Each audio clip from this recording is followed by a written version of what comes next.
Ko'pchiliklar masalan aeroportdan qaytyapti, ularning tarozi. Yana qirg'inib qolganda bekiladi. Go'suslagadan ko'pchilik chiqib ket terminal V bilan terminal S ni o'rtasiga beramiz va ochish yo'llari bor. Uni bir yerda nima voqea bo'lyapti, nima yo'q, ochib berishga harakat qilamiz. Hurmatli azizdoshlar, biz aeroport terminal S kelib sizlarga chiroyli kontent ishlab beramiz va do'stlar juda ham ko'pchiliklar hozirgi kunda yana nima bo'lyapti? Go'suslagadan ko'pchilik chiqib ketdi deyapti, dokumenti bo'lib turib, reyestrga tushib qolyapti, aka, patentim bor, как положено men har oyma-oy to'lab kelaman degan insonlar bo'lyapti. Bunaqa voqealarni oldini olish uchun xudo xohlasa kerakli informatsiyani men Telegram kanalimizga kommentariyani birinchisida ссылка bor. O'tib obuna bo'linglar, Telegram kanaliga umumiy qilib joylab boraman. Dokumenti bo'lib turib, Rossiya territoriyasi 2025-yil reyestrga tushib qolganmisiz, yordam beramiz va ochish yo'llari bor. Uni birgalikda ko'rib chiqib, sizlarga ochib berishga harakat qilamiz do'stlar, birgalikda. Aeroport Sheremetova xudo xohlasa oldin tog'lar bo'lmasa, hozir Centrum aviakompaniyadan Sheremetova Toshkent, Sheremetova Namangan, Sheremetova Urganch, Sheremetova Samarqand reyslari qo'yildi. Reys katta bo'lyapti. Kelib qo'nishga xudo xohlasa nima bo'lyapti vaziyat? Pasport kontroldan shu odamlardan chiqayotgan informatsiya berishga harakat qilaman va uchib ketishga вообще zo'r. Har doim ham tog'lar bo'lmaydi. Endi tog'larja buni boshqa aeroportda ko'rganda juda жёсткий emas. Ну чтобы aeroport populyarniy. Men o'zim juda ham yaxshi ko'raman. Mana shu aeroportda nimaga ajdana zallari, aeroportning atmosferasi вообще mazada. Shuna gaplar. Eslanglar chiqmasa, kommentariy ham birinchisida Telegram kanalimiz ссылкasiga o'tib obuna bo'linglar. Go'susluga shu reyestr tushib qolgan hamma mavzuni gaplashib, sizlarga umumiy video joylab boraman va taksi zakaz qilasizlar masalan, terminal C ga u tomonda tog'lar bo'lishi mumkin. Uni terminal o'sha tagida ko'rsatib qo'yman. Shlagbaundan shunday kirib kel, mana terminal C ni ko'rsatib qo'ying. Terminal C ga shunday kirasizlar. Mosni ham ko'rsating aka, mana operatorga ham kattakon rahmat alohida. Mos orqali shunday to'g'ri borib kirib, shu tablo juda ham katta, stoyka registratsiyani ko'rib turib, uni ajdan zal kirib ketsa bo'ladimi? Oldin tog'lar umuman bo'lmasa, hozir shu ajdan zalga kirish mobaynida tog'lar turibdimi, yo'qmi? Sizlarga video davomida joylab boraman. Bizdan uzoqlashmanglar, bittadan like bosib qo'yinglar aka. Hech qanaqa bir platniy emas bu. Mendan sizlardan menga katta bu foydali narsa bo'ladi. Xolos, sog' bo'lasizlar. Qani ketdik. Hozir ham shu yerdan kirib ketyapman, shtob ikkinchi etajga chiqamiz. Eskalator, lift, hammasi bor. Eskalatorga bormasam, bu yerda lift. Ustozlarimiz. Bosing. Mana nima deb qo'yibdi? O'qish kerak. Tur. Mana bosish kerak turni. Bitta shunday chiqqanda terminal C. Bu yo'g'i sizlar uchun, azizlar uchun yengil dirs ketaveradi. Yo'q, parkovkasizlar. Yo'q, endi rengini o'tish. Yo'q, endi hali video qilib bo'lmaydi. Aslida o'sha pastdan video qilganman. O'sha lift orqali chiqildi. To'g'ri ketiladi. Endi videoni kaltaroq qilaman, чтобы uzun ketmasligi uchun to'g'ri ketiladi. To'g'ridagi tablolardan kerakli yo'nalishlaringiz, stoyka registratsiyalaringiz topsalaringiz bo'ladi aslida. Bitta tog'lar umuman bo'lmaydi. Pastdan yurib keldim va 365 438 bu Tojikiston, O'zbekiston, Qirg'iziston, xullas only aeroport. Ashi nerealniy Yevropaniki o'xshaydimi? Yo'q akalar. Xohlasa to'g'ri yurib kelasizlar. To'g'ri yurib kelib, matdan yursalagan bo'ladi. Bu tomonga aylanib ketsalaring bo'ladi. Xullas, bu tomon terminal V ga o'tib ketadi. Rossiyaning ichki territoriyalariga olgan insonlar bileti bu tomonga. Bu tomon terminal C V to'g'rimda ajdaniya zal. Ko'p bezakimda aka ko'ramiz. Mana shu kirib kelishda bu tomon qarab yursalaringiz ko'p holatni bilasizlar. Shu yerda nima voqea bo'lyapti, nima yo'q. Metaman tog'lar hozir absolutni yo'q, umuman yo'q. O'zbekiston, Tojikiston, Qirg'izistonga bez bagaj olganlar meta bez ochirib registratsiya qilib to'g'riga kirib ketsalar bo'ladi. 124, 146 bu ajdaniya zal. Aeroport Sheremetova bemalol kelaverasizlar mana. Informatsiyani qaranglar. 40 minut qolganda bekiladi, 20 minut qolganda pasakka tashlaydi, 10 kilogram bu shunday qiladini. Mana bu ishda sizlarga chiroyli qilib ko'rsatib qo'yibdi mana. Чтобы bu 10 kilo rushmay qiladiga juda ham katta chem eng zo'r aeroport rushmay qiladingiz. Shu zo'r sig'adi ko'p turishlar. Hozir registratsiyalar ketyapti. Hop, registratsiya Toshkent, Samarqand aeroflot.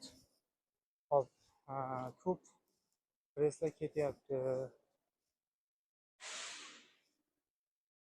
Sizlar ko'rsatgan Qirg'izistonga reysga ketyapti. Xullas, mana shu 407 dan to 415, 420 gacha Ponni O'zbekiston, Tojikiston, Qirg'izistonga olganlar. Bu tablolarga Toshkent, Samarqand, Farg'ona chiqmaydi. Bu kelib, mana shu yerdan Ponni registratsiya o'taverasizlar. To'g'ri kirib ketasizlar ajdaniya zaliga. 124 dan 146. Shunaqa gaplasizlar. Aeroport Shermetida ham terminal V da ham C da ham besplatniy tarozalar bor. Ko'rib turibsizmi do'stlar?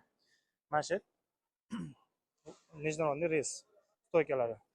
90 kilovrishda besplatniy tarozi. Kelib yuklarni proverka qilib, keyin registratsiya stoykasiga borsalaring bo'ladi bu tomonga o'sha reys jadvallari katta bo'lsa. Azizlar, aeroport Shermetida o'sha terminal C aynan O'zbekiston, Tojikiston, Qirg'iziston uchun turibman. Вообще-то hech kim yo'q. Bemalol kelaverasizlar. Qo'limizdan kelguncha atak hech kim yo'q. Bemalol kelib tushib tog'lar ag'da yuribdi. Endi tog'larni ko'rsating. O ag'da endi. Xullas, ular o'zining ishi bilan o'zi. Xullas, azizlar, bemalol kelib, umuman muammosi yo'q. Biletlarni olgan bo'lsang, qo'rqmasdan kelib tushib ketsalaring bo'ladi. Va reyestrga yechib qolganlarni, mana o'sha videoning boshida aytib o'tganimdek, reyestrga tushib qolgan insonlarni yechib beramiz. Mana shu bir hafta bo'ldi bu ishni boshlaganimizga.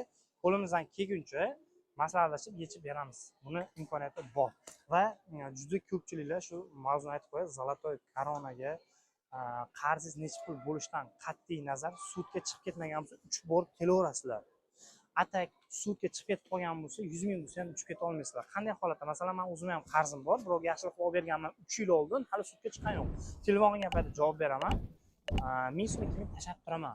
Sharoitimdan kelib chiqadi. Chunki men birovga yaxshilik qilib berib o'zim tushib qoldim va shu sudga chiqqanmi, chiqmaganini qanday bilsak bo'ladi degan insonlar uchun bizda shu pastda nomerlarga обращаться qilsalaringiz proverka qilib beramiz. Ya'ni 3-4 soatda javobi chiqadi. Sudga chiqqanmi, chiqmaganini 100% bilib beramiz. Shunaqa gaplar aziz yurtdoshlar. Pasport proverkalarimiz bor. O'zbekistondan kelishi juda ko'pchiliklar masalan aeroportdan qaytyapti. Nimani sababiga? Bu pasport proverka qilib beramiz. Yana bitta mavzuni eslatib qo'yishni, kengroq tarqatinglar, like bosib обязательно. Aeroport Shermetodan 90% odam где-то 2-3 oy oldin qaytib ketgan. Mana shu insonlar boshqa aeroportlarga uchib kelishga harakat qilyapti. Qanday holatda? O'zbekistonga qaytib ketgandan keyin tekshirtiryapti. Pasporti toza chiqyapti, bilet olib kelyapti. Uni sizlarga aytib o'tamanki, aeroport Shermetodan qaytganlar diqqatiga. Sizlarni qaytargan bo'lsa, kamida 8 oy, 9 oydan keyin boshqa aeroportga harakat qilinglar. Ungacha kelmanglar. Sababi yana sizlarga minus bo'ladi. Pajiznslar zapretga tiqib qo'ysa bo'ladi. O'ylamanglarki, juda ko'pchilik vahima qilib deport qilib yuboribdi, zapret qilib yuboribdi. Bu vaqtni, времени zapret qo'ygan bo'lishi mumkin. Shuni bilib olaylik. Nimaga qaytaradi? Qaytarishdan birinchi bu sabab masalan pasportingizga o'xshamasligingiz mumkin. Нежелательный лицо, ya'ni o'zbekchaga yoqimsiz yuz bo'lishi mumkin. Shu uchun qaytarib yuborish mumkin yoki отношение, ya'ni qanaqadir grupiy muomala qilib qolgan bo'lishi mumkin, qaytarib yuborish mumkin. Ya'ni telefoningizdan diniy ekstremal nimadir chiqib qolgan bo'lishi mumkin. Iloji boricha mana shu narsalarga ahamiyat beringlar. Internet tarmog'ida qaysi aeroportga uchib kelgan bo'lsangiz, masalan, Telegram, WhatsAppingizni ham udalib qo'yib yubormang. Hisobi o'sha meni sizlarning tog'lar ham biladi. Siz Instagram ishlatishingizni, WhatsApp, Telegram ishlatishingizni biladi. Shuni inobatga olib qo'yamiz. Maksimalniy videoga like bosinglar akalar. Bu kerakli konkretniy informatsiya. Qaysi aeroportdan qaytgan bo'lsangiz 7-8 oydan keyin bilet olib uchib keling. O'shanda keyin mana shu gaplarim to'g'rimi, noto'g'rimi kommentarda fikringizni qoldirib ketsangiz bo'ladi. Kimni tanish bilishda shunaqa bo'lib qolgan bo'lsa, shu videoni tashlab qo'yinglar. Albatta, sog' bo'lasizlar. 376-379-stoyka bu aviakompaniya Centrum Sheremetyevo Toshkent yo'nalishi bo'yicha mana shu yerda bo'ladi. Bemalol kelasiz terminal V ga o'tib ketish yo'lagida mana tarozi ham bor, besplatniy do'stlar. Bemalol kelib mana shu yerdan mana faqat mana shu yerda bo'ladi. Samarqand, Toshkent, Urganch, xullas Namangan reyslar mana shu yerda bo'ladi. Azizlar, hozir bilasizlarmi, aeroport Sheremetyevo terminal V bilan terminal C ning o'rtasida turibman. Shunaqa vaziyatda bo'ladi, kimda kim terminal bu, ya'ni Rossiya territoriyasiga ichiga uchmoqchiga terminal V. Hisob V ga kelib qolgan bo'lsangiz, C ga o'tish muammo emas yoki C ga kelib qolgan bo'lsangiz, V ga o'tish muammo emas. D, F galari endi uzoq. Va yana bitta plyus tarafini aytib qo'yaman sizlarga. Bez bagaj bo'lsalaring onlayn registratsiya qilsa bo'ladi. Agar bu narsani bilmasang, murojaat qilsalaring, pastdagi nomerlarga registratsiya qilsalaring, men shaxsan o'zim sizlarga chiroyli qilib registratsiya qilib beraman yoki birgalikda qilishga yordam beraman. Shunaqa gaplar. Bu ma'lumotlarga like bosmasalar ham bo'lmaydi akalar. Qani nimaga bu temani aytyapman? Aeroport Sheremetyevoda ko'pchilik adashib qoladi. to'g'risi man o'zim ham birinchi marta kelganda adashib qolganman, so'rab yo'lini topib va polni o'rganib chiqqanman. Shuning uchun adashmaslik uchun birinchi marta uchayotgan insonlarga bu manfaatli bo'ladi degan umiddaman. Aeroport Sheremetyevo terminal C kelib qo'ngan zona odamlar juda ham sekin chiqayotgan. 5-6 soat, 7 soat, 8 soatlarda chiqayotgan ekan, tamoshni kontroldan o'tishayotgan ekansizlar. Biz ham shu birorta o'zbekcha sagar informatsiya olamiz deb turibmiz. Shunaqa gaplar.